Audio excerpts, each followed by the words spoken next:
22 मई 2025 biology के paper के लिए अगर आपने ये सवाल तैयार ना किए तो आपके साथ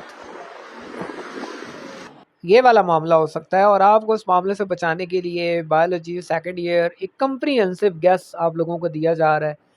ये एक डिटेल गेस है कि जिसमें ऑलमोस्ट 56 क्वेश्चंस जो हैं वो शामिल हैं। 56 टॉपिक्स को ये गेस जो है वो कवर करेगा और यहाँ से आपको अंदाज़ा होगा कि भाई ये वो वाले इंपॉर्टेंट टॉपिक्स हैं कि जिनको छोड़ के आप एग्ज़ाम हाल में अगर चले गए तो आप लोगों ने अपने साथ ज़्यादती कर ली। तो कोशिश करें कि ये 56 टॉपिक सारे नोट कर लें अपने पास। तो शुरू करते हैं जी अपने टॉपिक्स। सबसे पहले आप देख लें कि रेस्पिरेटरी सरफेस की प्रॉपर्टीज़ वाला टॉपिक आपने लाजमी करना है। देन आता है जी आपके पास हैमबर्जर्स फिनोमेना।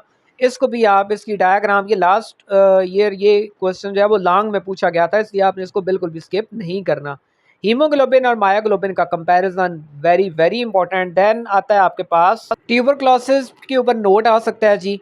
यूरिया अमोनिया और यूरिक एसिड वाला वो जो कंपैरिजन है कि वाटर की कितनी क्वांटिटी रिक्वायर्ड होती है इसको एलिमिनेट करने के लिए, वो वाला टॉपिक आपने करना है। उनकी क्वांटिटी भी नोट करनी है, एमसीक्यूज पॉइंट ऑफ व्यू से इंपॉर्टेंट है।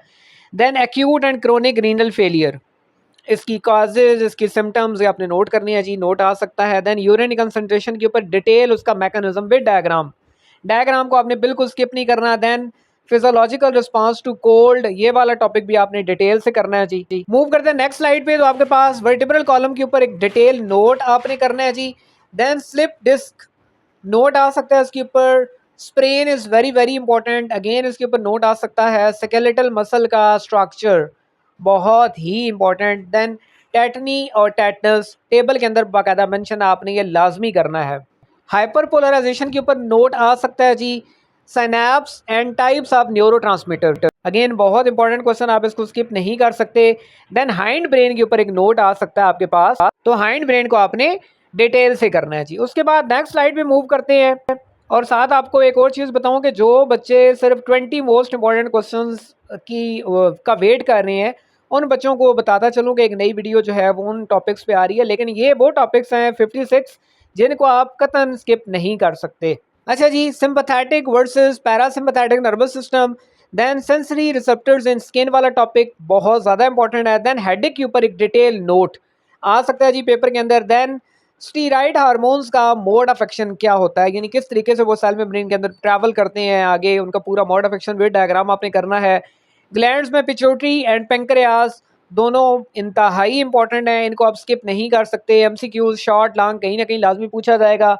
देन नेगेटिव फीडबैक और बायोलॉजिकल रिदम्स, ये दो ऐसे टॉपिक्स हैं जो कि बहुत ज़्यादा रिपीट होते हैं, इसलिए आपने ये दो टॉपिक्स भी इनको स्किप नहीं करना। ये दो टॉपिक्स शॉर्ट लॉन्ग में इन दोनों में से कोई एक लाजमी आएगा जी।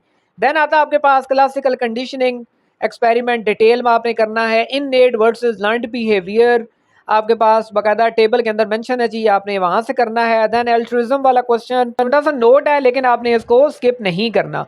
Hormonal control of female reproductive system, आपने इसको डिटेल से करना है दी। देन आता है आपके पास यूट्रस और प्लेसेंटा, ये दो ऐसे टॉपिक्स हैं कि कोई एक ना एक एग्जामिनर लाजमी देगा। उसके बाद लेबर प्रोसेस, डिटेल से आपने लेबर प्रोसेस करना है, हार्मोनल चेंजेस क्या आती हैं, इस टॉपिक को स्किप नहीं किया जा सकता। शॉर्ट लॉन्ग एमसीक्यूज लाजमी इसको कंसिडर किया जाएगा। देन गेस्ट्रुलेशन वाला टॉपिक डायग्राम के साथ आपने इसको करना है और आपको पता होना चाहिए कि मेन मेन चेंजेस क्या आती हैं, कौन सी लेयर जो है वो क्या आगे फॉर्म करती है। तो गेस्ट्रुलेशन प्रोसेस आपने डिटेल से कर लेना है जी। नेक्स्ट स्लाइड पे मूव करते हैं। तो आपके पास भी मैन एक्सपेरिमेंट, डिटेल से आपने ये वाला एक्सपेरिमेंट करना है जी, आपसे थ्योरी के अंदर पूछा जा सकता है। Then allometric growth, allometric growth के ऊपर नोट आ सकता है। Then breast versus bottle feed, table के अंदर बाकायदा मेंशन है, पॉइंट्स आपने नोट कर लेने हैं।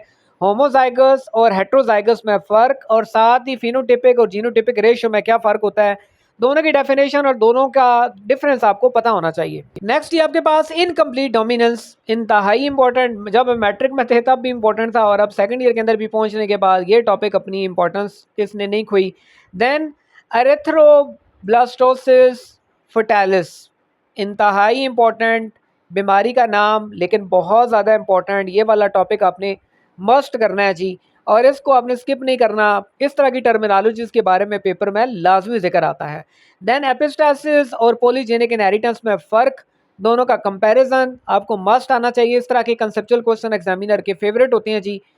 कोट कलर इनहेरिटेंस, लैब्राडोर के अंदर कोट कलर इनहेरिटेंस वाला पूरा वो एक्सपेरिमेंट विद ऑल क्लासेस आपको ये टॉपिक आना चाहिए। देन सेक्स डिटर्मिनेशन का एक पैटर्न, ये आपका टॉपिक है बकायदा, तो पैटर्न आपने ये वाला करना है जी।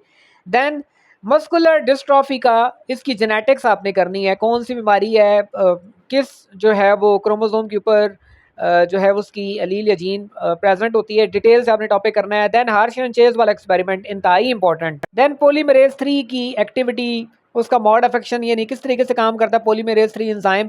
देन ट्रांसलेशन आपने डिटेल से करना है जी, ट्रांसलेशन पे कोई दो राय नहीं है कि ये इंतहाई ज़्यादा इंपॉर्टेंट टॉपिक है। Then regulation of gene expression, यानी जीन को एक्सप्रेस करना, इसको किस तरीके से रेगुलेट किया जाता है, किस तरीके से कंट्रोल किया जाता है, एक पूरा टॉपिक है। एग्जाम्पल्स के साथ आपने जीन एक्सप्रेशन की रेगुलेशन वाला टॉपिक डिटेल से आपने करना है जी। ये लिस्ट ऑफ टॉपिक्स जो है वो इंतहाई मोहतात अंदाज में ये आपको दिए गए हैं। पास पेपर्स को कंसल्ट किया गया, सब्जेक्ट स्पेशलिस्ट की राय लेगी, फिर जाके एक पूरी सीरीज जो है वो आप लोगों के लिए लॉन्च हमने की है। उसके बाद आता है जी आपके पास म्यूटेशन और उसकी टाइप्स। देन PKU, ये जो बीमारी है इसके ऊपर डिटेल नोट, इसकी सिम्टम्स और इसके काजेज वगैरह आपने लाजमी डिटेल से करने हैं।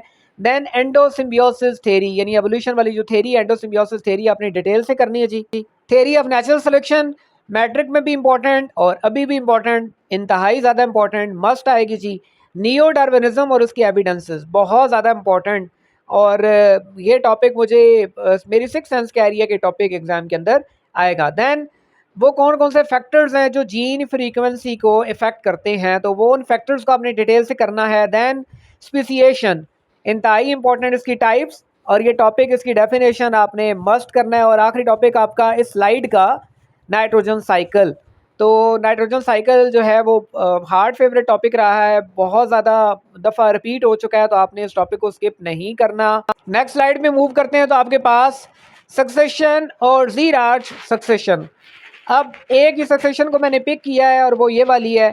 ये इंतहाई important, most important, almost 90% chances हैं इसके एग्जाम आने के।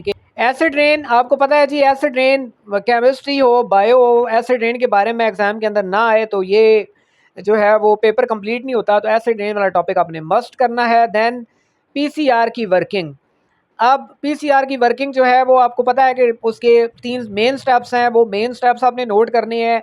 सेपरेट स्टेप्स के ऊपर भी पास पेपर में देखा गया कि नोट आता रहा है, तो इस दफ़ा भी चांसेस हैं कि अगर ये पूरा टॉपिक ना दिया गया तो कुछ सेपरेट टॉपिक जो है उसके अंदर से स्टेप जो है उसके ऊपर नोट लिखने के लिए आ सकता है। देन सेंगर कोल्सन मेथड यानी एक्सपेरिमेंट, वो पूरा मेथड के जिस तरीके से नाइट्रोजन बेसिस को आइडेंटिफाई किया जाता है, तो आपने ये मेथड डिटेल से करना है जी। देन RFLP पे डिटेल नोट आ सकता है, इवन शार्ट लॉन्ग कहीं ना कहीं इसके बारे में लाजमी पूछा जाएगा। Then gene therapy and cystic fibrosis. अब 2 बीमारियां आपको पीछे बताई हैं, एक जो है वो मस्कुलर डिस्ट्रॉफी और एक सिस्टिक फाइब्रोसिस। ये दोनों में से कोई एक जो है उसके आने के बहुत ज़्यादा चांसेस है एग्जाम के अंदर।